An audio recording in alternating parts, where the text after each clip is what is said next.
Today's market call is presented by Fidelity. When you're trading options, Fidelity has just what you need with straightforward but powerful tools to help you select a strategy and execute your ideas. And they offer a wide range of information and insights to help simplify your trading experience. Have a question? Ask it live during their small classes and coaching sessions. Need information? Check out their educational videos, articles, and webinars. See why it's easy to trade options your way at Fidelity. Start now at fidelity.com/options.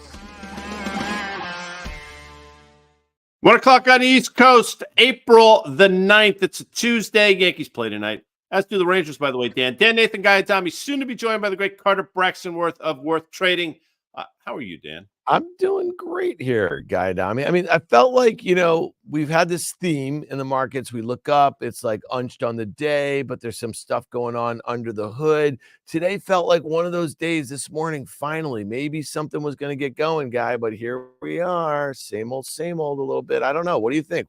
Well, I'll tell you what I think. I think on what was a pretty benign day, although be it a little bit of a sell-off earlier. I mean, we had a VIX that traded north of 16.5 at one point. It's obviously pulled back significantly. I'm sure we'll look at that. But, the VIX has been telling a story now, I think, for the last week. We've pointed that out, and I continue to watch that. So you're right. I mean, the market came racing back. I think at one point the NASDAQ went positive, an hour or so ago. But and we'll see how things shake out. But the VIX, to me, on what should be, historically a day where it does nothing, has been doing something now for the last few trading sessions. Just something to watch. No, and you've been mentioning that. I think it makes some sense here. If it is Tuesday, Guy, that means we are going to do some trades using the options. Let's go to the rundown really quickly here.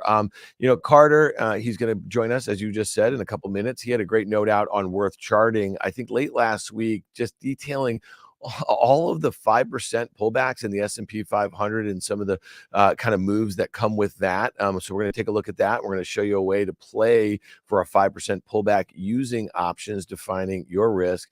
And also we're going to look at some consumer stuff. Some of the stuff, Guy, under the hood, again, to use that expression, not so great in consumer land, at least how it's being reflected in some kind of name brands that we all know and love, at least in the stock market. And then obviously earnings get kicked off here a little bit. So we're going to take a look at Delta, and we're going to look at JP Morgan. There's a bunch of the money center banks reporting Friday morning, Guy. Yeah, Delta's had a bit of a run. You got an upgrade, I think, earlier this week or late last week. I want to say the price target got ratcheted up to low 80s or high 70s. So that's obviously going to be an interesting one into earnings. But let's bring them in, I guess, because why not? We have them in the wings. Bring in the great Carter Worth of Worth Charting. Carter, in the wings. How are you? Good. You look good.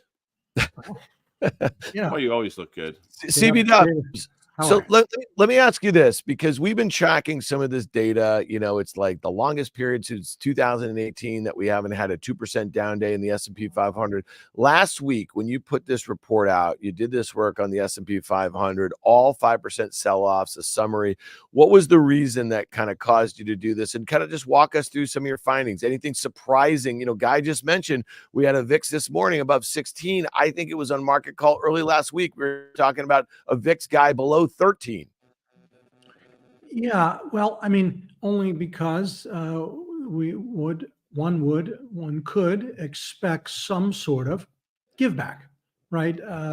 Some sort of dip, correction, decline, drop, plunge, meaning we've been in a steep, uncorrected, now fairly mature advance, October here to April, 6 months in the making, S&P up 28, QQQ up 30, but it's not just tech, of course. Caterpillar's up 60, American Express up 60. Old line companies that have nothing to do with AI have doubled the performance of the S&P 500. And so the question is, can one anticipate and then prospectively profit from a pullback, right? A dip, and you choose the words. But so we thought we'd go back, and it's data just that we have on file, but look at every 5% plus. Again, you choose the word. Let's go with correction or dip in the history of the S&P 500. And the reason years ago we settled on that was when you look at a stock that's up 1% or a currency down 2% or an index up or down 3%, that could happen in a day. It could happen in a couple of days. It's all just sort of the daily coming and going of trading. But something happens once you go down 5. whether it's because risk managers walk into the room, which often does the case, you got to cut the book back, or people have stop loss actually entered. Hey, 5% is my point at which I take it down by a third. Point being that once you go down 5, what we found, and you'll see it here right on the screen, is that the declines typically accelerate. So if you look at all 5% plus, the point at which 5% had been triggered, now that's not the case now. We were down only about 2.26%. From the peak of 5-7 sessions to get to last week's low. But once you trigger 5, you see the numbers circled there in red. The average and median 5% ends up being somewhere 9, 10, 11. And so also it's how long do you go? How frequent are these things?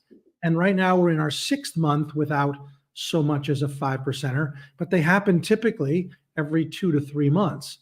And so while this is not at all the longest stretch on record where you haven't had a 5%, it's, I think, getting far along. And so you see the numbers here, they are what they are. And that doesn't mean it has to happen, nor does it mean it has to meet the average or the median. But this is not just a small data set, right? And we have a table. I don't know if we have that, but we have every single one. And it's worth studying and trying to learn from history. No question about it. And it's not for this show, but I'm curious as to if that would hold true for individual stocks. My sense it probably does, quite frankly. But let's look at the charts that you brought, because I love it when you put on these annotations, because I think, again, visually this helps the audience a great deal. So there's our last 5% plus sell-off. That was the July 27, October 27 move. It was almost 11%. And it lasted some 3 months. And then since then, of course, the S&P has rallied 28, 29. Again, the Qs 30, 32. And then things like Caterpillar and American Express up double, up 60. And so since the October low to where we are now, 6 months in the making, and you see these minor drawdowns. Let's go with that word, right? And so the question is, do you need something? You don't have to have it, but do you need something more in line with 6, 7, 8, 9, 10, 11. And I think there's every possibility that's coming. I don't know if we have some other charts. I can't remember quite what so let's flash those back and forth, put the channel on, put the channel off. The channel is what it is. We're at the lower band. And obviously, yeah, we're going to bounce here at the lower band. That's exactly what's going to happen. It's going to continue like a pinball ascending within the channel. But my hunch is otherwise. I think we undercut. Now, if and as we were to undercut, let's keep going. That's a judgment, mine, the red arrow, but where might we go? And let's do that. So look at those red hash marks, and then let's put in the percent decline. And what you'll see that these are levels that have to be considered because they represent, that would be down 5% at 5,000. There's a 7.5%, there's a 10, and there's a 12.5%. Yeah, great. Listen, great work, and it's really interesting to see that. We've been highlighting the fact that we just have not had a down 2% day in over a year, and when you think about that, it just kind of reeks at the sort of level of complacency, especially when we've gone from the excitement in the stock market when it took off about 46.50 or so. Late last year, the notion that there was going to be 6 rate cuts at some point throughout the course of 2024, and here we are. Those rate cuts keep getting pushed out, and they've been kind of cut in half, if you will, and that feels like it's going lower. The fact that rates have stuck around, some of these CPI readings have been pretty hot. So when I think about this, some of these inflationary readings have been hot. We're going to see about CPI tomorrow. I look at your technical work and I say to myself, you know what? The options market is really giving you an opportunity to play for this sort of move. And what I think is a very cheap fashion in dollar terms, but also in vol terms. I just want to show my chart really quickly of the S&P 500. I look at that 50-day moving average. We talked about it, Guy, yesterday on Market Call when we were looking at through the lens of the futures. A retest of that level of 51.15 or so seems like could be in the cards tomorrow if we have hot inflation data on the CPI. Then I go and look at the options market. I look at implied volatility, the price of options in the SPY. And we know that generally it's going to be very low for an ETF that tracks an index of 500 stocks, right? You don't have the idiosyncratic risk of one single stock. But look at that. It's picking up off of those kind of 2-year lows, if you will. You could say, well, the price of options is getting a little bit more expensive. Well, maybe that makes sense given where rates are, given the sensitivity to some of the inflationary data and the like here. So I say to myself, okay, I don't like idioms like sell in May and go away. I know you do, Guy. But I say to myself, I want to look out to May expiration here. I think we're heading into Q1 earnings period. I think that there's generally a level of kind of optimism about earnings growth that's expected to be maybe 12% or so this year. And maybe if we start getting some of these Q1 earnings or Q2 guidance that disappoints, that with a higher rate environment, we start seeing a move back towards that 5% level that Carter just laid out. And then do we overshoot is the question. So I want to use options. I want to look at May expiration. Today, when the SPY was trading about $517, you could look at a May 515 490 put spread that's $25 wide. It would cost you about $5, paying about $7 for one of the May 515 puts and selling to open one of the May 490 puts at $2. So that max premium is $5. That is your risk. You have profits up to $20 between 510 and 490 on the downside with a max gain down at 490. You have losses up to 5% between 510 and 515 with a max loss of $5 at 515 or higher. This trade only risks 1% of the ETF price, okay? And it's giving this downside exposure down about 5.5% or so. You can make 4%. Now, here's the deal. You can say, okay, well, 4% is not so much. We just kind of laid out some levels here, but you are basically risking $5 to possibly make 20 if this ETF is down, 5.5% or so over the next 5 or 6 weeks. I just like those odds, Guy. And when you think about it from a risk reward standpoint, you're not playing. This is kind of, maybe it's a stand up double, Guy, if you get this thing down to 490. Thoughts here? Well, I think you're going to know, to your point, you're giving yourself some time, but I think you're going to know very quickly by the end of this week, specifically on the back of the news tomorrow and then subsequently Thursday's PPI number, if you're going to be right. And again, I think risk reward, you're looking at 4-1 in your favor.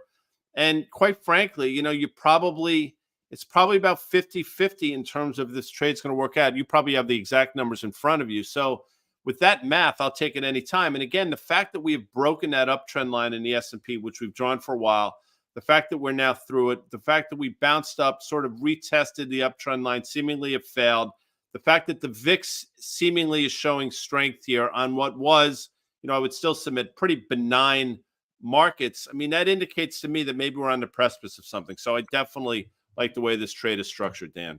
Yeah, so it's interesting. So Guy just said the probability of this trade being successful. So if I look at the May options chain, right? If I look at the May 510 put, okay, that is the break-even level, right? Down at 510. If I paid $5 for this 25 wide put spread, if I look at the delta on the May 10 foot, it's basically saying about 35% probability. So like you think about that, right? And if it goes down, so that means for every dollar that the SPY moves lower, okay, that option is going to move by 35 cents. And the closer you get to the money, that delta is going to increase. Mm-hmm. And that gets in the money. So that's how you can kind of figure out what the probability of success, at least what the options market is pricing right here. All right. So that's our little hedge. You can use it as an outright bearish bet, or if you're like looking ahead a portfolio for a down 5% move, Guy. And the math suggests 35% when you factor in against some of those things that are not factored in, and some of the, I guess the feel portion of this business. That's why I sort of came up with 50-50. I'm not suggesting I'm right, but you've been doing this for a while, Dan, but trading options may be new for the audience, or maybe you've been doing it for a while. Either way, Fidelity is your go-to source for clear and relevant information about trading options. For example, ask Fidelity professionals questions during their live small classes and coaching sessions, and learn more with educational videos, articles, and webinars. Plus, with Fidelity's straightforward tools and technology, you'll find it easier than ever to trade options your way. See what's waiting for you at fidelity.com/options. All right, there you go. All right, we're going to trade some more options here, but I want to hit a tweet. This is from Carl Quintanilla. Carter, maybe you have some thoughts on this because you do a lot of sector work here. Okay, so this is from Goldman Sachs. Investors are concerned that recent management commentary from consumer-facing companies suggests that some signs of weakness. Costco missed consensus U.S. sales estimates for the month of February. Lulu, Nike, and Ulta all recently issued disappointing forward guidance. Last month, McDonald's CFO called out a challenging consumer environment, while this week, Darden missed on revenues. Talk Talk to us a little bit about how you're thinking about, like, we can just pull up some of these charts. Look at a Starbucks today. I think it's making new 52-week lows, right? There's a whole host of these names. The Home Depot chart looks horrible. It just came down really hard. What is some of your work suggesting here, Carter, right now as it relates to these consumer? So let's go to the ones that really took a hit. And you'll see on Carl's list there, just referenced Lulu, for instance. So Lulu, one of three to look at in terms of Starbucks and McDonald's have been declining for months. Yeah. But Lulu, the drop in gap. Let's go to PVH, Philip Van Heusen. That's the most pronounced of all. PVH plunged 140 to 110, almost a 30% drop. And Ulta, ULTA. So aggressive moves to the downside, obviously in response to earnings or some other kind of thing. And so the question is there something that's a little dodgy going on in consumer? Because you have a major, there are articles about McDonald's is not cheap food anymore, so forth and so on. Listen, I remain in the camp that rates aren't going higher, and that actually there will be a proper slowdown. And the kind of action in names like this doesn't happen if all is well. Not to mention Nike. Let's put that bad boy up there. I mean, there are a lot of big brands and KE that are just not acting well. Consumer brands that, and then of course, as you mentioned, Starbucks, McDonald's. And so one could say, yeah, but within consumer, housing stocks are great. This is true. There's always things that are working and not working. But there's enough of a message from these names, Ulta, PVH, Lulu, Nike, and so forth, that one has to, I think, have a cautious view as we go into earnings. Dan, you're going to take a look at Nike, but real quick, in terms of, my take on things, when McDonald's told you, and this was probably now a month or so ago, a month and a half or so ago, when they came out and said, and I'm paraphrasing to a certain degree, but their consumer is actually struggling with price points. We've been doing fast money for 17 years. That's the first time that I've ever heard language like that out of McDonald's.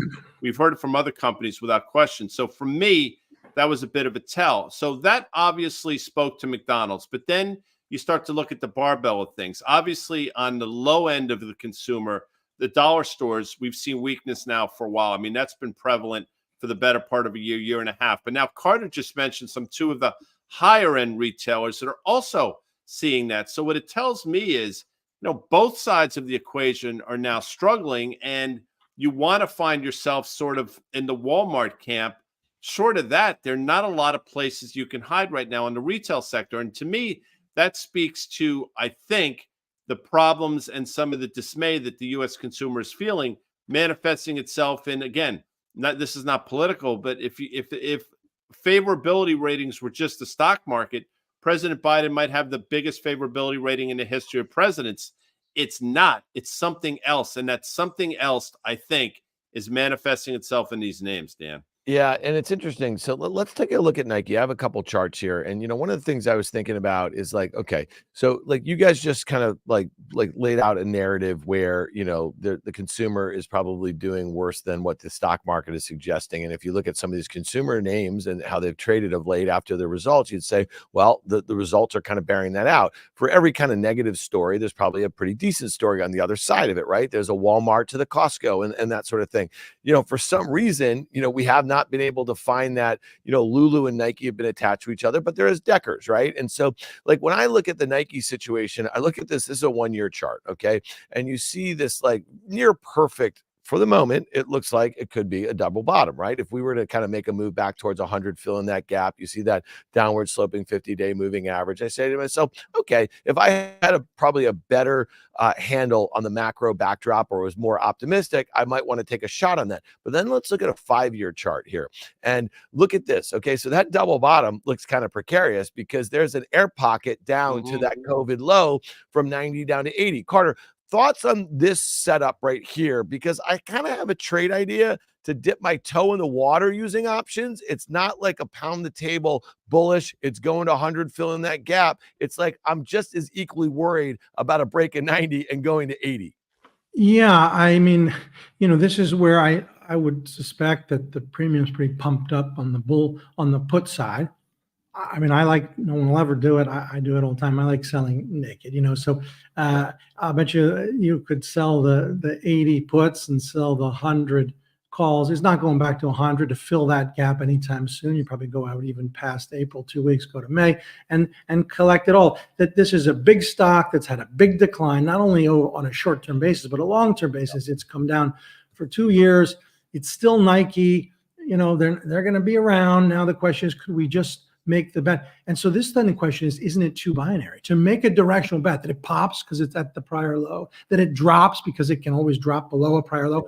This is where I think you bet against any big movement and try to squeeze the goddamn thing. But anyway, there's that's other ways to do it. So here's the thing, and we don't sell strangles on this. We don't sell naked calls and naked puts and that sort of thing. But like, I look at this and I say to myself, okay, the premiums are kind of elevated here. I kind of want to lean to the long side here, and I want to do it without expending a lot of premium. So I want to look at a calendar. I want to look at a call calendar. And so what do I want to do here? This company does not report until late June, so we have plenty of time to kind of play this thing out. But let's just say it can hold in here in the low to kind of mid 90s or so. I want to do this. Okay. So today when the stock was trading at 90.75, I want to buy the May, June 95 call calendar. What am I doing here? I'm buying one of the June 95 calls for $2, and I'm selling one of the shorter dated May calls, the same strike, 95 at $1. My max cost for this trade is $1. That is the maximum that I can lose on this trade. Okay. So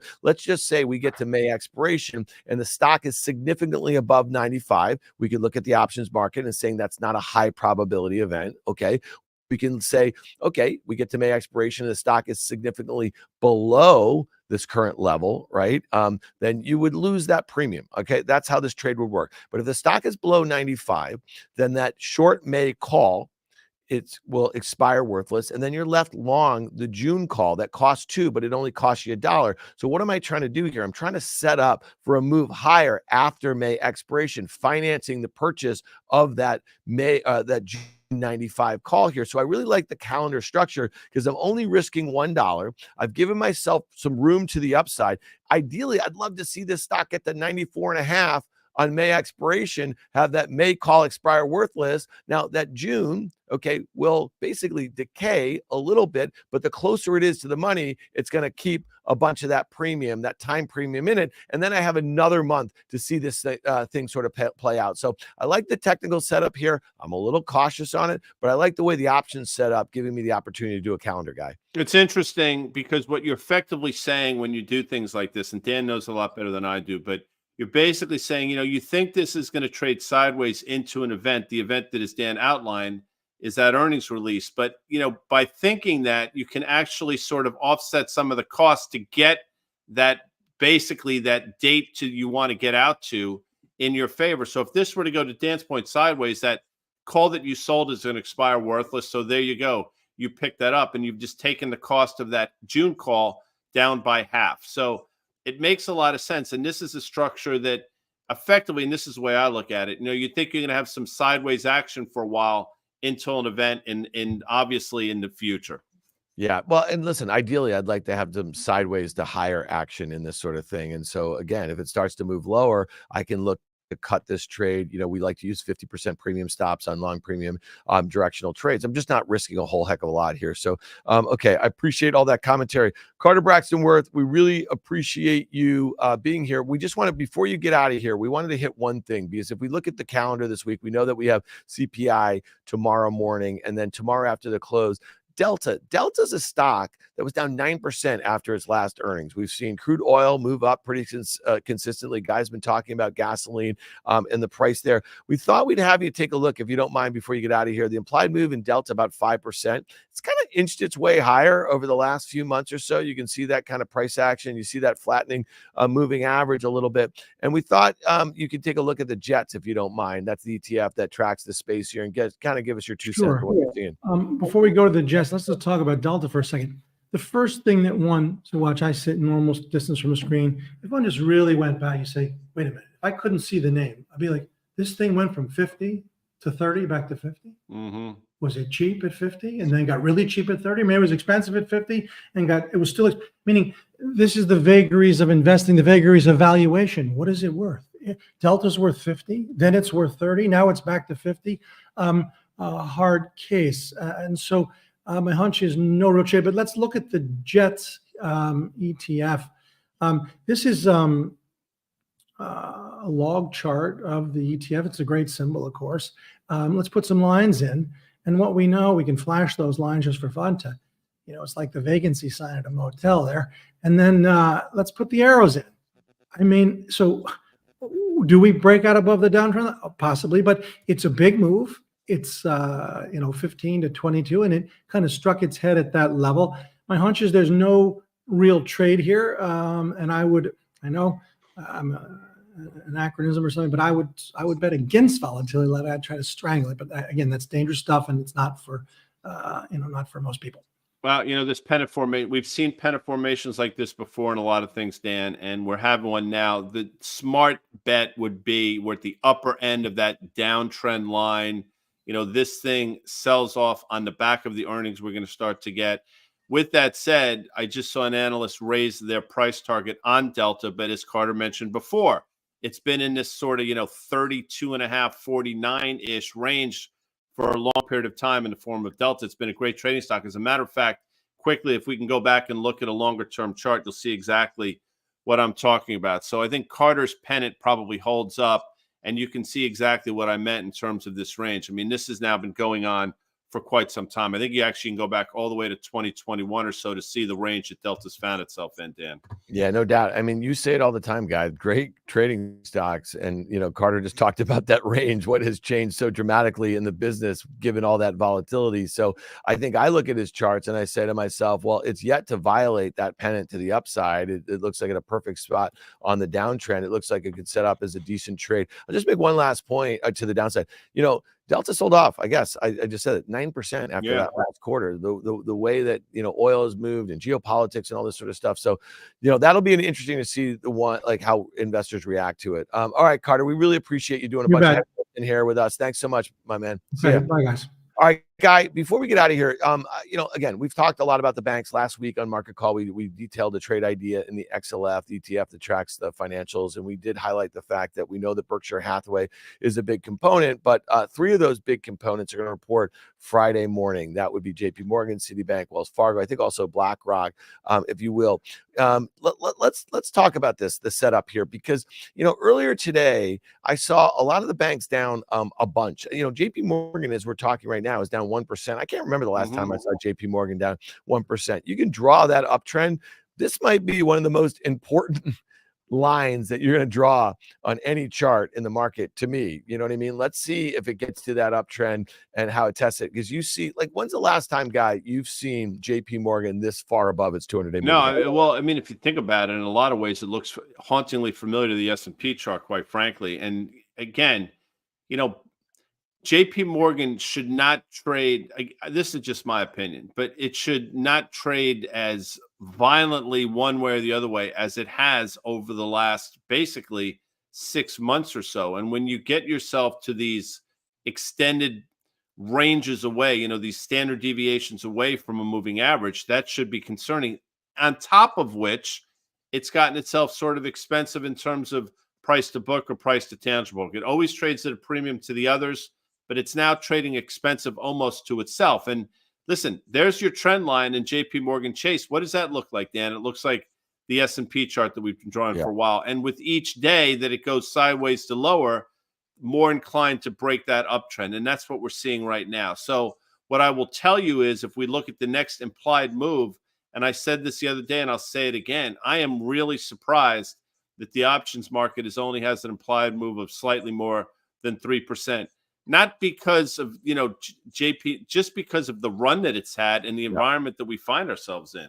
Yeah, just make one point though, Guy. I mean, when you think about this looking like the S&P 500, I see it, but off of those October lows, this stock is up nearly at its highs just last week, up 50%. So the S&P at its highs off the October lows was up 28%. So no, I'm not saying in terms of the magnet. I'm just talking the visual of it. I know, but what I'm trying to make the other point is that, they look alike, but when's the last time you remember JP Morgan outperforming the S&P 500? That's kind of my main point here. So when you think of this implied move, the at the money put you want to protect the position for a one-day move, it's 1.5% or something like that. That's not that cheap, but if there was ever a chance there was going to be a big move for all the banks that are reporting on Friday morning, this is the one that you would expect to probably have the slightest move relative to, let's say, Citi or No, that's fair. I think that's exactly right, and I would submit it should, but I'm just surprised that it's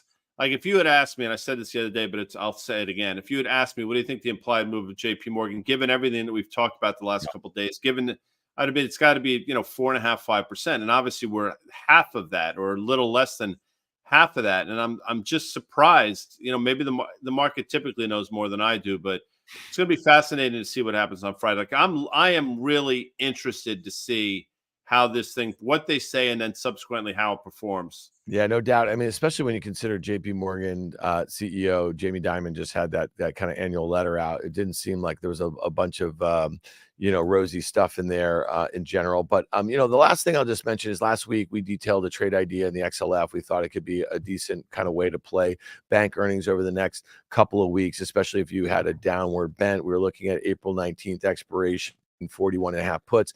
Here we are now. The XLF is 41 or so. When we looked at it, was 41.65. And so now those puts have gained a little bit here. So you're kind of in the game, right? It's gone sideways, but because vol's increased a little bit and it's down a little bit, you're kind of up on this one a little bit. Just mention this, guys. So we just talked about JP Morgan at its highs a week or two ago being up nearly 50% versus the S&P that was up 28.5% or something. The XLF at its highs was up 34%. So even with Berkshire in there, it outperformed the S&P 500. This is probably a better way to hedge banks or play an outright bearish, kind of kickstart to earnings season. So, just the quick update here is I think we have this kind of one where we want it. Let's just say this ETF was 41 in the next couple of days prior. I might look to sell a lower strike put and make a put spread, lock in some of the premium that you've gained and reduce your risk on the trade idea. So that's how I'm thinking about trading this thing. Gary Wright asks, actually, it's not Gary Wright, it's Dreamweaver, but as everyone knows, Gary Wright was the singer of Dreamweaver. Risk Reversal Media, what is the implied earnings move?